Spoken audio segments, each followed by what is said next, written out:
Halo semua, selamat datang pendengar KPS Podcast yang setia. Perkenalkan, saya Bintang akan menjadi host kalian pada hari ini dan saya ditemani oleh Kak Andika yang akan menjadi narasumber kita hari ini. Nah, boleh dong Kak diceritain mungkin kesibukannya untuk belakangan ini tuh ngapain aja sih? Oke, masih Bintang ya tadi ya. Iya. Oke. Sebenarnya kesibukan akhir-akhir ini sih lebih banyak di bidang penelitian.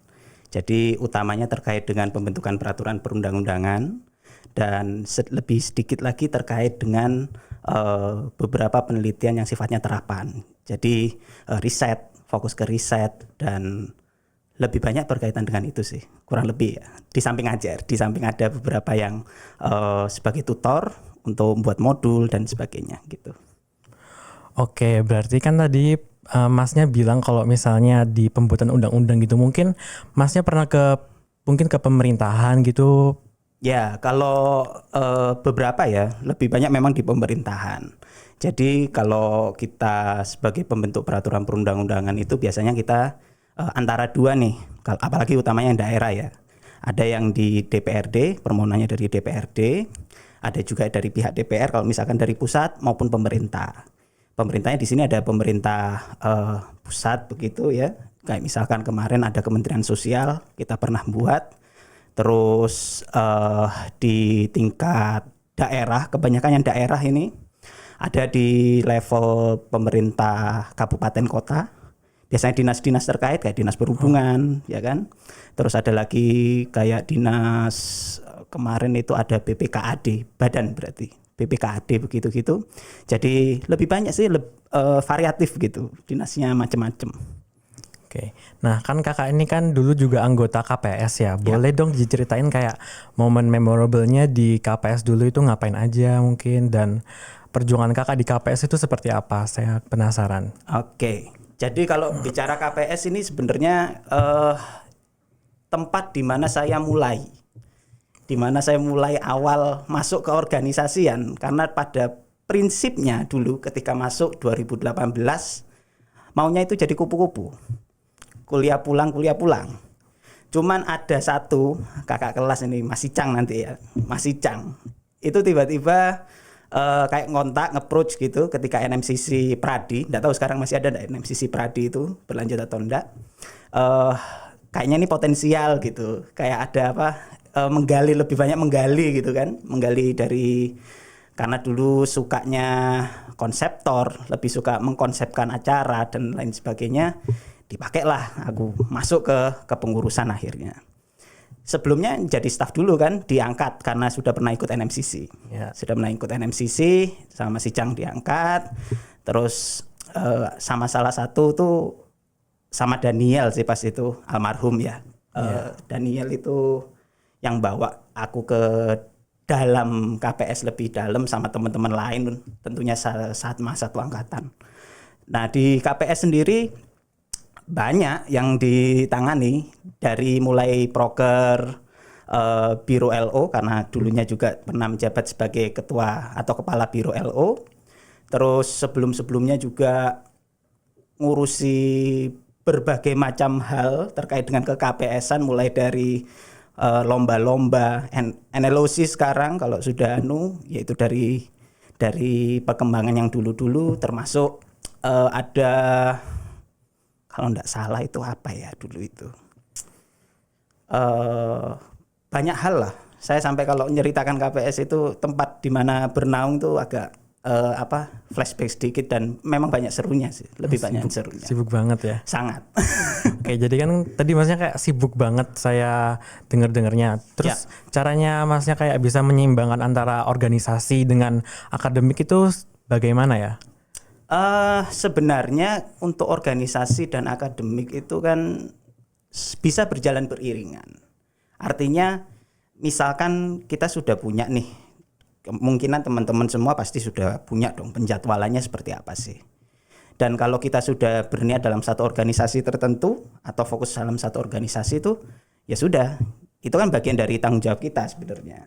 Jadi tetap menjalani organisasi itu secara ajak gitu kan, sesuai dengan porsinya, sesuai dengan tanggung jawabnya apa, termasuk ditambah dengan tidak melupakan kewajiban murninya kita untuk apa? Mengejar akademik di Fakultas Hukum. Jadi untuk membaginya itu ya timetable yang jelas. Timetable-nya jelas. Yang kedua, komitmennya seperti apa? Komitmen dari organisasi seperti apa? Komitmen dengan menyelesaikan pendidikan juga seperti apa? Dan yang paling terakhir sih, kalau aku ya, itu bagaimana kita ikhlas. Ikhlas untuk memberikan daya, tenaga, pikiran kita ke organisasi, dan ikhlas juga untuk menyelesaikan pendidikan yang sudah kita lampaui atau kita jalani saat ini. Gitu sih.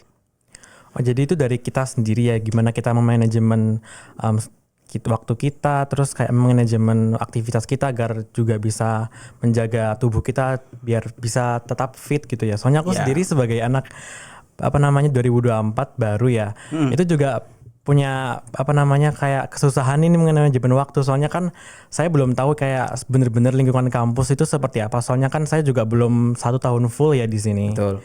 Ya, jadi mungkin itu bisa membantu sih, Mas. Ya, memang akan lebih membantu, dan juga apalagi untuk mahasiswa baru. Mahasiswa baru sudah masuk organisasi itu sudah tak anggap luar biasa tuh.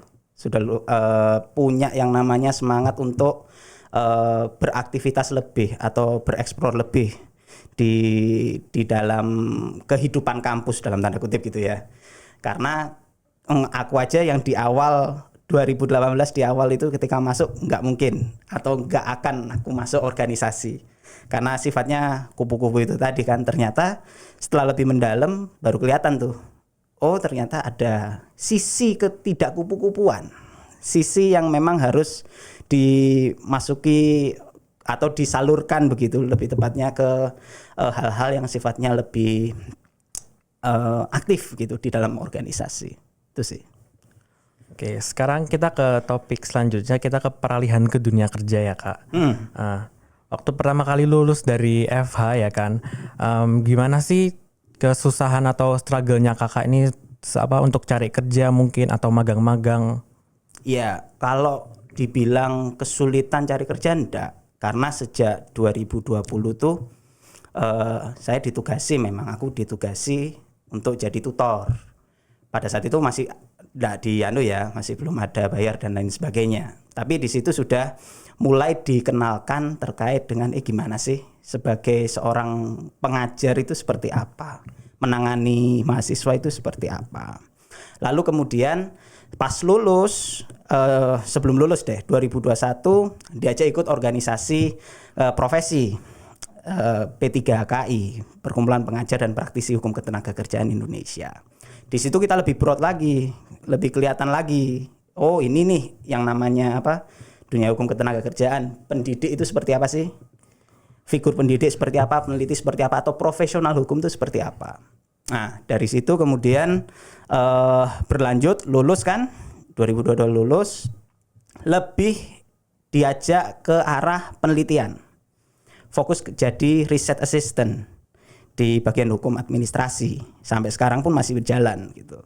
Jadi kalau dibilang susah sih enggak, atau struggle-nya seperti apa sih enggak. Cuman karena sudah melihat gambaran dunia kerja di bidang hukum seperti apa, khususnya di bidang riset gitu ya. Jadinya lebih mematangkan apa yang sudah pernah dikenali. Karena kayak tadi juga awal-awal masuk kan pasti gagu dong, pasti nggak tahu nih dunianya seperti apa. Ya sama, kita melihatnya agak gagu-gagu gitu. Cuman kita tidak menanggapinya, atau aku sendiri menanggapinya bukan sebagai suatu yang memberatkan atau bahkan struggling gitu, enggak. Malah itu menjadi pemacu untuk semangat mengabdinya itu tadi, semangat mengejar apa yang harusnya aku ketahui lebih lanjut gitu. Jadi lebih banyak banget yang harus dieksplor, terus lebih harus banyak kenalan dengan para guru besar, para akademisi, para praktisi yang ada. Dan akhirnya sampai saat ini kita kenal beberapa praktisi, kita kenal juga beberapa pemerintah gitu kan, pemerintah daerah utamanya itu terkait dengan pembentukan peraturan perundang-undangan seperti apa, terus riset yang berbasis pada dampak itu seperti apa, dan seterusnya. Jadi ya itu perjalanannya seperti itu, bukan struggle tapi ke arah optimism, lebih ke arah optimis untuk bisa lebih mengembangkan diri sih. Jadi kalau misalnya aku lihat perjalanan karirnya kakak ini, jadi kakak ini lebih setelah lulus ini lebih fokus untuk mengejar skill-skill soft skill gitu dengan mengikuti research team gitu. Jadi Ya. apakah kalau misalnya kita ini habis setelah lulus S1 melanjutkan langsung SKS2 itu lebih direkomendasikan seperti itu atau langsung mending mencari pengalaman kerja dulu kayak kakak? Soalnya kan banyak juga yang pastinya bimbang, apalagi kalau misalnya ini sudah mulai deket dengan kelulusan gitu ya. Ya, jadi sebenarnya kalau apakah lanjut S2 atau kita halt dulu, kerja dulu, ini tergantung. Kalau lanjut S2 pasti konotasinya langsung pengen cepet-cepet jadi biasanya ini ya sebagai dosen, sebagai akademikus. Pasti ngejarnya langsung S2. Karena apa? Syarat minimum untuk bisa sebagai dosen, untuk mengajar dalam tanda kutip sebagai dosen ya, itu adalah S2. Minimum, standar minimumnya. Cuman kalau teman-teman sifatnya masih mau eksplorasi diri, masih mau ngembangin diri seperti apa sih, dunia luar itu seperti apa, atau mau coba hal-hal yang sifatnya lebih ke arah impact, lebih ke arah bagaimana bisa menyalurkan keilmuan, lebih baik kerja dulu. Cari pengalaman di pekerjaan. Kalau toh ada permasalahan di pekerjaan yang mungkin belum bisa terselesaikan ketika teman-teman masih S1, barulah ngambil S2. Tapi kalau teman-teman sudah merasa bahwa wah jalurku dosen nih, akademisi, berarti mau ndak mau harus cepet-cepet ngambil S2. Karena apa? Untuk bisa full implementation, untuk bisa benar-benar menyerap atau mengeksplorasi diri sebagai dosen atau sebagai pendidik, yaitu harus ngambil S2-nya dulu tuh. Baru bisa apply sebagai dosen. Jadi itu sih. Jadi ini tergantung sama rencana kita untuk kedepannya gimana. Jadi kayak benar-benar harus di-plan dari sekarang ya? Iya, benar-benar harus di-plan dari saat ini seperti apa, plus minusnya dirimu seperti apa, dari teman-teman seperti apa, sehingga nanti tidak memberi kesan bingung gitu kan, atau bahkan hilang arah, hilang fokus gitu. Nah kalau misalnya aku lihat nih ya dari CV-nya kakak, Ya. kakak pernah ada short course di Leiden University Belanda. Nah boleh dong diceritain, soalnya kan mungkin ada mahasiswa yang tertarik untuk keluar negeri, ngelanjutin karir di sana, mungkin bisa diceritakan mas? Ya, jadi sebenarnya short course-nya itu ada yang di Maastricht University. Kalau yang dari Maastricht University itu saya pribadi dapat ketika kita menang lomba PIMC. Dulu ada nih kerjasama antara Fakultas Hukum Universitas Erlangga sama Maastricht University, Faculty of Law-nya. Nah itu kebetulan saya best oralis, jadi dapat beasiswa short course ke Maastricht University. Nah di Maastricht University itu sebenarnya cukup singkat, cuma 3 bulan dan fully funded dari program LIP OKP. Jadi benar-benar saya mengeksplorasi terkait dengan lebih banyak sih ya kalau boleh dibilang itu ya, terkait hukum Eropa. Hukum Eropa secara lebih general gitu. Jadinya menjadi insight baru sebagai orang yang sebelumnya cuma mengenal hukum nasional dan hukum internasional. Ketika dikasih hukum Uni Eropa itu menjadi semacam wah ini ada kayak perspektif baru nih terkait dengan hukum Uni Eropa itu tadi, atau hukum Eropa secara lebih general. Jadinya itu mengarahkan ke studi lanjutan akhirnya. Studi lanjutnya nanti di Leiden University ya kan. Insya Allah tahun 2025 ini berangkat karena sempat tertunda beberapa waktu karena kesibukan. Jadinya mengambilnya hukum Uni Eropa, Master of Law-nya hukum Uni Eropa. Nah kenapa kok akhirnya memilih hukum Uni Eropa itu tadi? Karena ketika di Maastricht itu kita dibuka gitu kan, kayak ada perspektif baru bahwa hukum itu tidak selamanya terkait dengan ya apa yang commonly ada di suatu negara secara national level, at national level gitu. Tapi ada yang internation. Jadi tidak hanya international tapi ada internation sebagai supranational organization. Uni Eropa di situ menerapkan beberapa hukum termasuk institusi hukumnya. Dan itu menarik karena di Indonesia sendiri agak kesulitan tuh berkaitan dengan penyesuaian hukum, penormaan hukum, kepatuhan hukum dan lain sebagainya. Sedangkan di Uni Eropa hukum yang diterapkan itu oleh sebagian besar negara bagian akan menjadi lebih efektif dan bermanfaat bagi masyarakat Uni Eropa sendiri. Nah, disitulah akhirnya aku memutuskan untuk memilih masternya nanti hukum Uni Eropa. Berarti nanti ngelanjutin S2-nya bakalan di luar gitu ya? Iya. Wah, keren. Nah, kita kembali ke KPS tadi ya. Gimana sih seberapa pengaruh relasi kakak di KPS ini kok bisa ngebangun karir? Kayak misalnya kan tadi kakak kan sempat nyebutin juga di KPS ini kan diajak ya kan. Nah, boleh dong diceritain ke dunia kerjaan itu gimana hubungannya? Kalau dibilang hubungannya seperti apa sangat berpengaruh. Kayak aku tadi bilang kalau bicara KPS itu benar-benar melihat wah ini tersalurkan banget nih yang namanya pemikiran, terus soft skill yang sebelumnya mungkin aku belum punya gitu, atau bahkan terselubung gitu kan dari awalnya kayak misalkan wah ini kok kayaknya enggak terlalu terbuka gitu, ketika di KPS wah lebih terbuka, komunikasinya lebih jalan, ketemu teman-teman, ketemu adik-adik tingkatan gitu kan, lebih memberikan gambaran baru terkait dengan bagaimana sih sebenarnya seorang yuris nantinya, karena di awal sudah digembleng diberi tempat atau wadah di KPS itu tadi. Jadinya KPS ini kalau boleh dibilang ya multifungsi juga gitu. Dari teman-teman yang mungkin minatnya hanya di bidang peradilan semu, tapi ada plus-plusnya juga. Memang fokusnya kita kan di peradilan semu nih. Cuman ada plus-plusnya juga apa?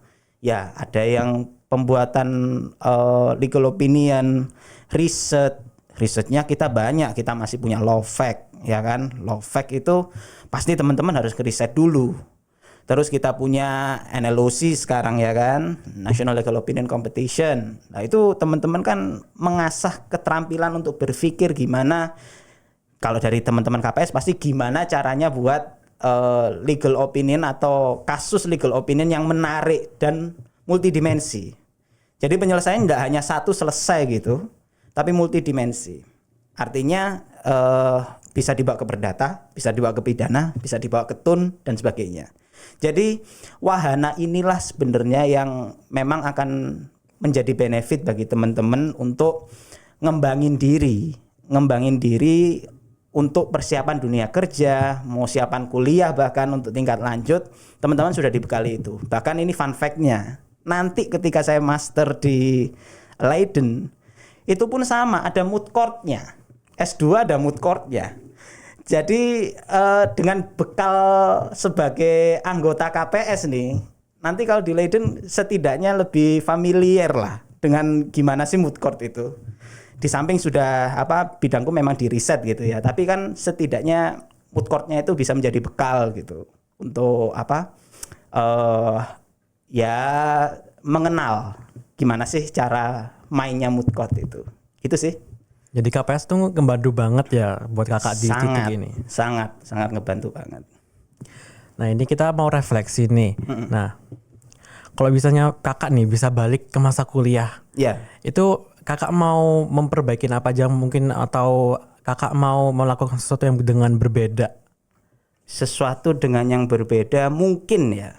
Mungkin kalau misalkan kembali ke masa kuliah S1 ya kan. S1. Kalau S2 kan sudah pernah mengalami dan akan mengalami lagi gitu kan. Ya.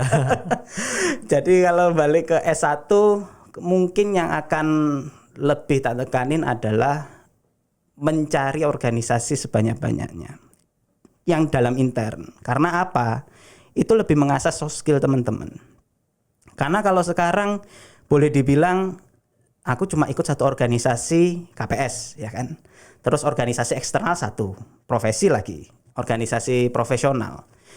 itu menurutku masih kurang greget gitu kan. Masih perlu ada yang perlu dieksplor lebih lanjut gitu. Jadinya kalau cuman ngandalin cuman satu organisasi, apalagi teman-teman cuman masih ada 3,5 tahun bahkan atau bahkan 4 tahun, kiranya 2 atau 3 organisasi bisa masuk lah. Apalagi kepengurusan BEM nih, nah, bisa dicoba itu. Terus yang kedua mungkin lebih banyak mengeksplor potensi-potensi yang ada selama berada di organisasi.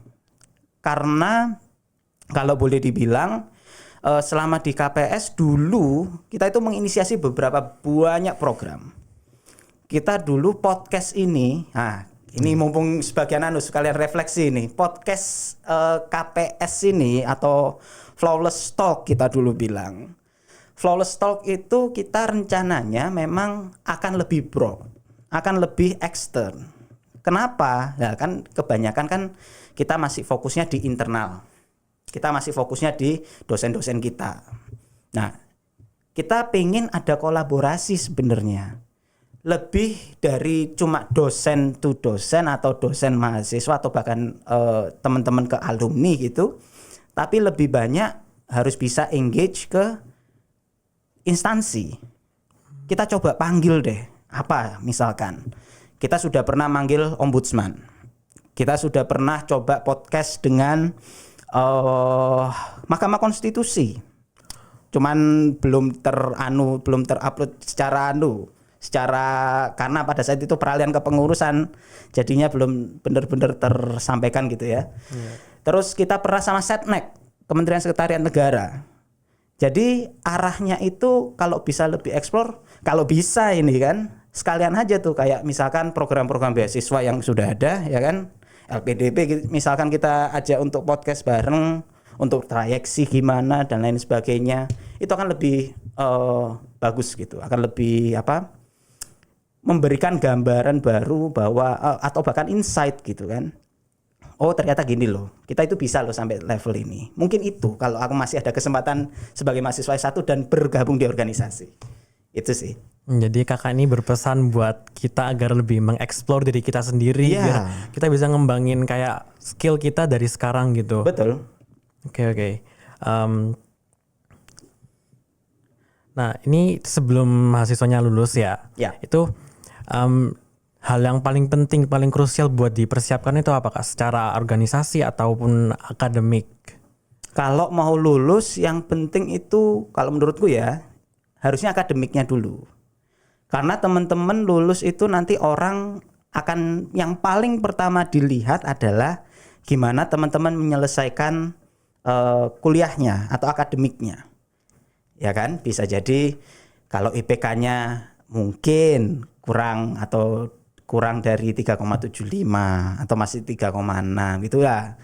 Itu baru kita harus mengejar banget untuk bisa sampai setidaknya 3,7, 3,8 kayak gitu. Nah, baru disusul dengan soft skill yang kita punya di organisasi. Nah, cuman ikut organisasi doang ya nggak cukup gitu. Cuman sebagai anggota member biasa kan nggak enak gitu. Tapi ya juga berkontribusi sebagai apa? Ya ikut lomba atau mungkin lebih jauh mengorganisir acara. Lah teman-teman punya acara apa aja kan gitu. Acaranya terkait sama yang belum pernah ada misalkan, atau mungkin webinarnya dibuat semenarik mungkin gitu kan. Yaitu bebas kreasinya dari teman-teman. Jadi soft skill yang digunakan ketika berorganisasi itu tadi diarahkan untuk menciptakan beberapa karya gitu. Karya-karya itu nanti yang menunjang teman-teman ketika lulus bahwa di portofolionya pernah sebagai apa, pernah menjabat sebagai ketua kayak atau PIC bahkan atau bahkan ketua KPS who knows kan gitu. Jadi terkait dengan itu sih persiapannya harusnya seperti itu. Jadi akademik emang harus diutamakan ya segala keadaan gitu. Nah, soalnya kan di deket-deket ini kan juga KPS juga lagi nyelenggarain NMCC Pribadikto itu yang ke-10 ya kan. Nah, buat anak-anak yang mau atau teman-teman mahasiswa yang mau ikut lomba NMCC gitu mungkin bisa di-share Kak tipsnya. Wah sebenarnya kalau NMCC ini bergantung pada individu dan tim. Individu dari teman-teman kesiapannya seperti apa. Utamanya memahami kasus ya. Iya. Kadang-kadang itu kita cuman ngelihat kasus terus hanya ada satu pintu penyelesaian gitu. Oh, iya. Kadang-kadang pemikirannya cuman ini sudah pasti pidananya pidana apa? Pidana ini korupsi kayak atau kepailitan ya ini cuma aja. Tapi ada aspek-aspek lain misalnya yang memang harus digali lebih lanjut dan itu menjadi bagian dari pembelaannya baik dari pihak penuntut umum atau bahkan pihak terdakwa gitu. Nah itu mungkin perlu dieksplorasi lebih lanjut. Nah kesiapannya bagi teman-teman paling tidak dari segi individu itu tadi. Terus yang secara tim perlu ada yang namanya kerja cerdas sih menurutku. Karena NMCC itu melelahkan. Oh, iya, Jujur, NMCC dari pagi melelahkan. gitu. Sudah pernah ikut NMCC belum? Belum sih. Kan? Nah. Belum berani saya. Sebagai NMCC itu melelahkan. Aku aja yang peradi itu bener-bener kayak kita secara berkelanjutan, berkesinambungan gitu harus bener-bener fokus dituntut untuk bisa fokus, bisa meragakan dengan sempurna suatu acara itu, suatu praktik persidangan itu, dan itu susah. Kalau teman-teman belum punya komitmen yang murni gitu terkait dengan NMCC atau ikut NMCC hanya sekedar pengen tahu aja gimana NMCC, wah agak kesusahan itu dan akan membebani temennya nantinya. Yang temennya sudah niat, sudah benar-benar fokus untuk ya sudah bakal enak gitu kan, komunikasinya malah menjadi lebih ya tidak nikmat lah. Jadi kayak ada kesenjangan gitu dalam tim. Nah itu kalau bisa dihindari. Jadi intinya kekompakan dalam tim, terus niat bersamanya seperti apa, timetable untuk bisa menciptakan kerja cerdas itu tadi sih. Itu. Kalau saya sih belum berani ya ikut NMCC soalnya masih baru. Harus coba dong. Sama-sama KPS-nya gini kan, waduh. Gimana kalau nggak pernah nyoba NMCC? Saya sih lagi jadi panitia, jadi kayak mau lihat dulu NMCC itu seperti apa baru. Okay. Mungkin kalau tertarik saya boleh ikut gitu ke depannya ya kan. Iya. Sudarto buka kapan ini? Tahun ini. Lah ya itu harus harus disiapin kan itu tahun ini di Sudarto ya. Itu mungkin bisa jadi pemacu bagi teman-teman 2024 nih kan khususnya kan untuk bisa melihat gimana sih sebenarnya NMCC. Kalau nggak gitu kita nggak ada penerusnya masalahnya. Kalau nggak ditularkan ke teman-teman di tingkat bawah, wah susah kita. Iya. Kita nggak punya penerus, nggak ada yang bisa ngelanjutin, kalah terus dong kita nantinya. Gitu sih. Oke, kita balik ke topik tadi ya guys soal karir. Ya. Nah,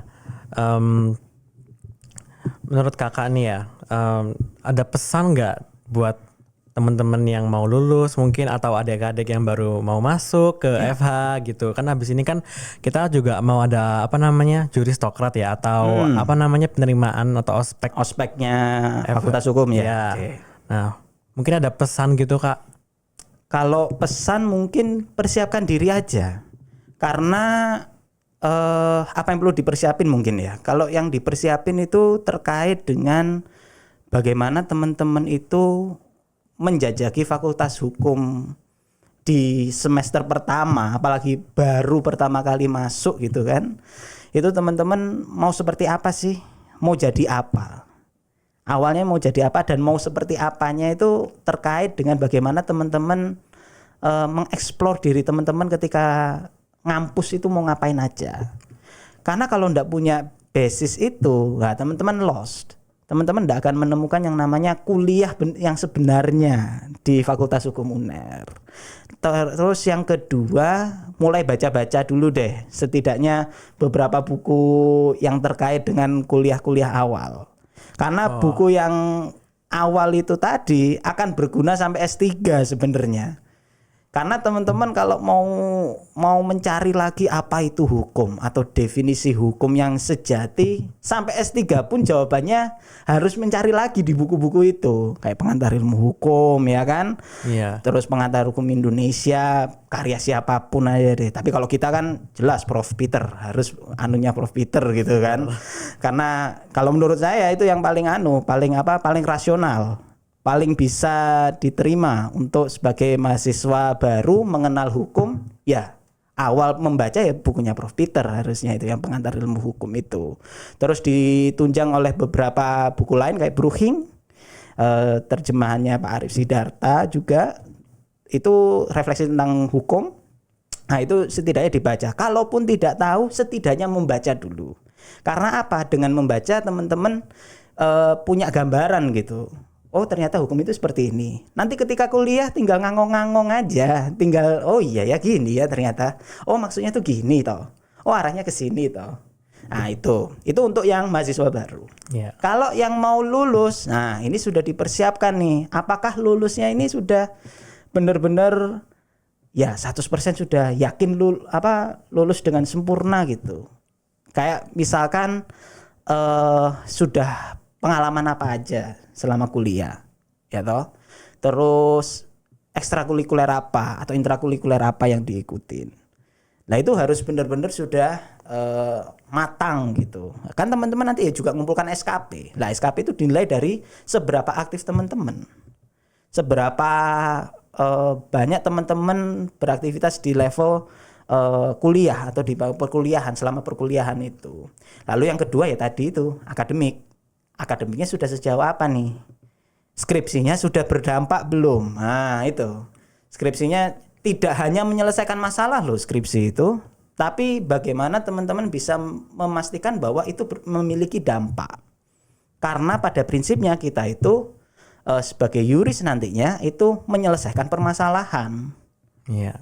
Jadi jangan sampai cuma nulis skripsi hanya sekadar syarat kelulusan. Tapi gimana penulisan skripsinya berdampak, kalau bisa dijurnalkan, karena syarat kelulusan saat ini juga harus terbit di jurnal kan, atau setidaknya book chapter gitu. Nah itu teman-teman sudah harus mempersiapkan itu. Sehingga nantinya ketika lulus ya enggak kaget kalau mau masuk ke dunia kerja, wah ini sudah ada pengalaman ini nih, jadi lebih familiar. Atau bahkan kalau mau lanjut S2, wah enggak susah-susah nih untuk apply. Misalkan mau di dalam negeri ya, IPK-nya sudah mumpuni, punya pengalaman bagus, mungkin nanti diwawancarai sedikit-sedikit, dites Bappenas, TPA dan lain sebagainya, masuk. Lalu kalau yang di luar negeri, ya portofolionya sudah seperti apa, terus akademiknya juga seperti apa gitu, sudah bagus kah, cum laude kah, apakah cum laude cukup, ya enggak juga, keahliannya di bidang apa. Jadi itu sih yang harus dipersiapkan bagi teman-teman baik di mau masuk ya maupun ketika mau lulus. Itu sih. Jadi kalau misalnya buat mahasiswa baru ya atau yang baru semester awal, kita harus banyakin kayak hukum itu apa sih, kayak kita harus banyakin prospek kita gitu ya, Pak. Ya, lebih banyak melihat bagaimana kita bisa mengenal hukum.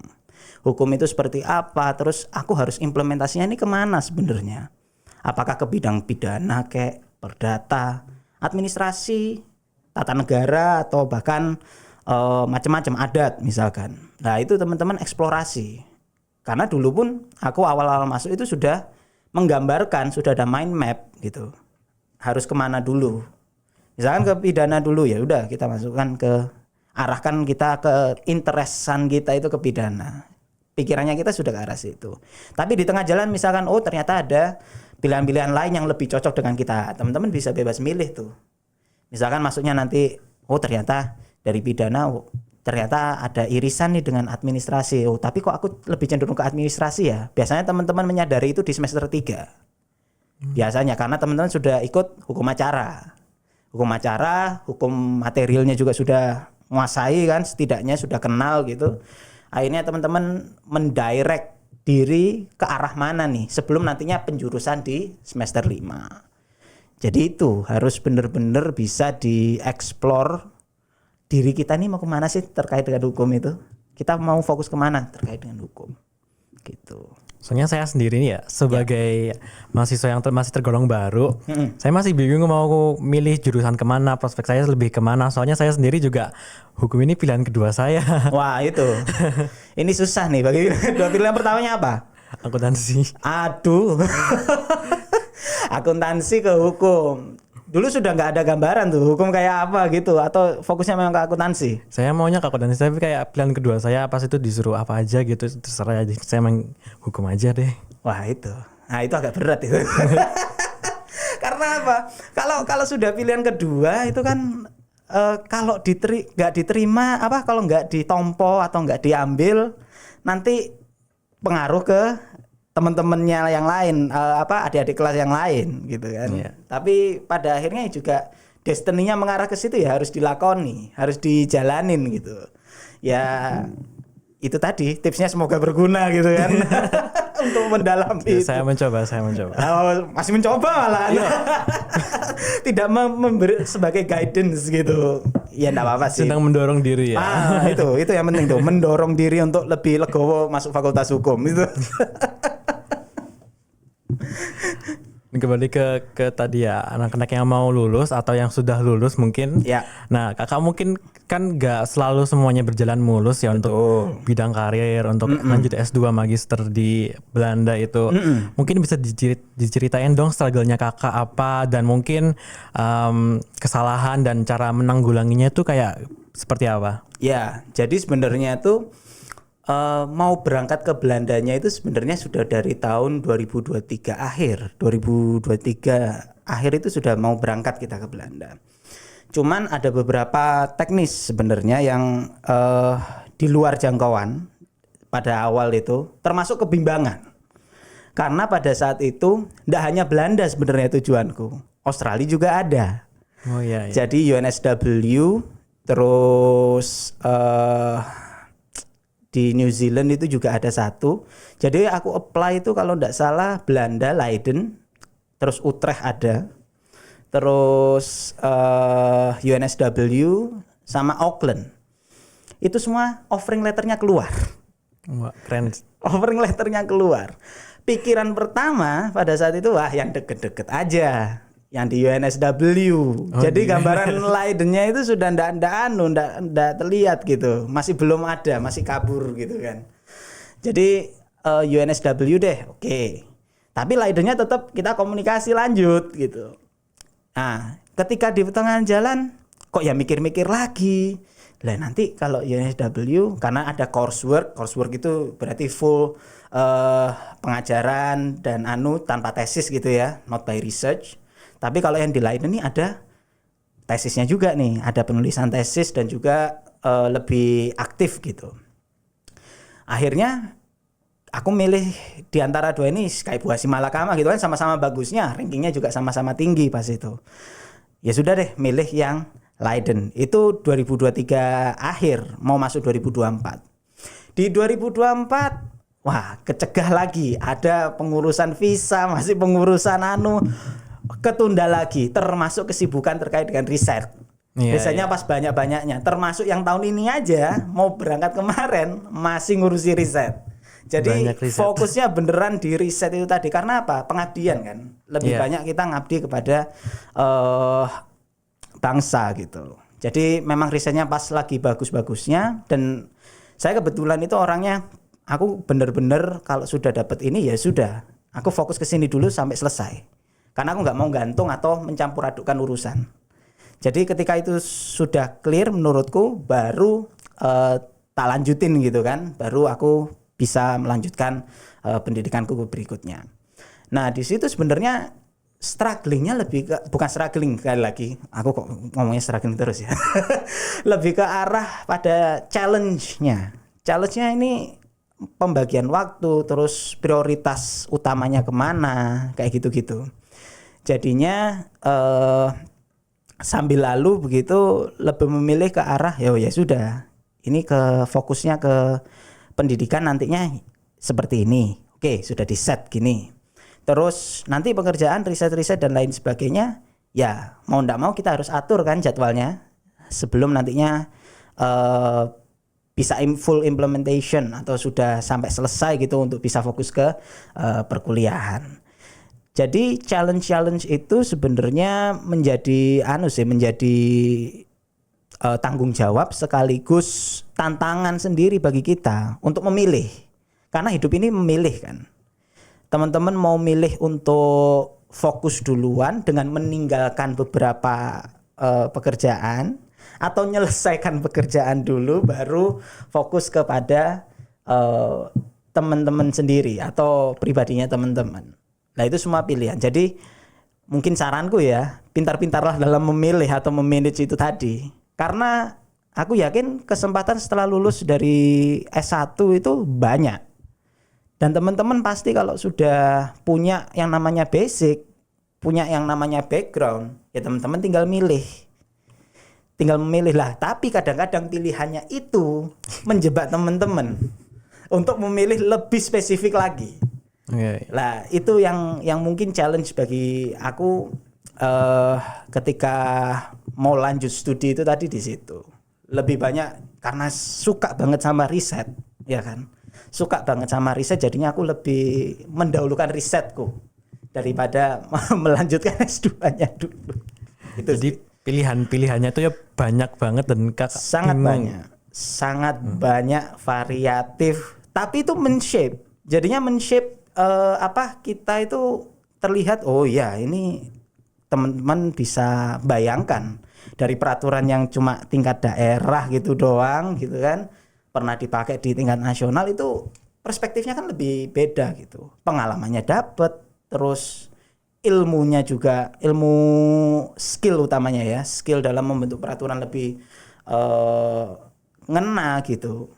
Dan yang paling penting apa? Relasinya lebih banyak. Teman-temannya nanti akan menjadi lebih banyak gitu. Nah, setidaknya nanti kalau misalkan kita pas mereka butuh kan setidaknya kontak-kontak ke kita gitu kan. Iya. Sambil menyelam minum air lah gitu. Kalau mindsetku gitu. Jadi jangan salah pilih ya kayak saya. Iya, lebih ke arah prioritasin pilihanmu aja sih gitu. Ya. Oke, ini kan kita mau di penghujung podcast ya. Mungkin kakak ada pesan atau apa buat anak-anak yang mau lulus, teman-teman yang mau lulus gitu.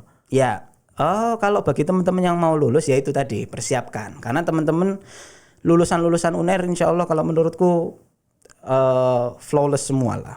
Bagus-bagus semua. Punya karakternya masing-masing. Punya a value gitu kan. Jadi manfaatkan apa yang sudah teman-teman peroleh di Fakultas Hukum UNER, ya kan?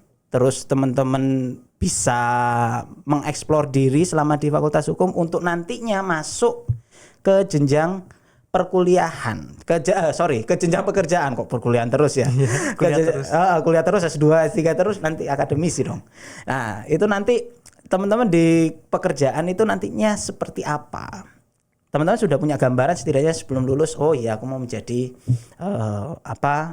legal assistant kayak, mau jadi hakim kayak, apalagi jaksa dan lain sebagainya. Ya teman-teman sudah punya background itu. Mungkin akan ada dilema, mungkin akan ada yang namanya pertimbangan-pertimbangan lanjutan gitu. Malah biasanya pertimbangannya apakah aku lanjut S2 dulu atau kerja dulu kan, kayak gitu kan tadi pertanyaan gitu di awal kayak gitu kan. Atau bahkan ya sudah deh fokus ke fokus ke kerja dulu, tapi nanti kuliahku gimana gitu. Gimana kalau aku misalkan enggak capable kuliah.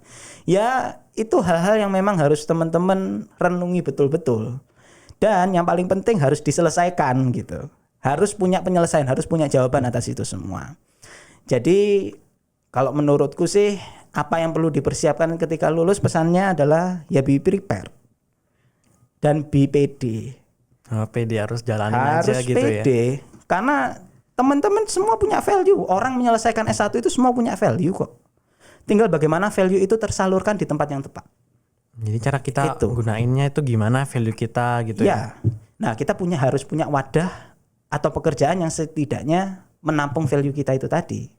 Lah kalau kita cuman ngowos gitu kan, kalau misalkan nanti nggak dapat value yang sebenarnya itu tadi. Jadi itu sih pesannya, lebih ke arah PD ya kan, dan be prepared. Jadi kita harus kayak tahu value kita. Nah, kenapa lagi kan sekarang kan namanya lulusan S1 gitu kan lagi Ya. susah banget ya cari kerja di tahun-tahun ini gitu. Ya. Apalagi kan lagi krisis loker gitu Iya, ya. memang. Cuman aku yakin sih teman-teman lulus S1 dari UNER itu setidaknya masih di anu lah. Dilirik ada gitu ya. dilirik gitu kan. Ya kan UNER. Level nomor itu. 1 dong. Lah itu. Ranking kemarin nomor 2 deh. Turun sedikit deh. Tapi enggak apa-apa, kita tetap nomor 1 kok. Alumni-alumni tetap bangga kok masih nomor 1. Oke, Kak, terima kasih untuk mendatangi podcast kita hari ini dan untuk itu saja ya, teman-teman KPS. Ya, masih.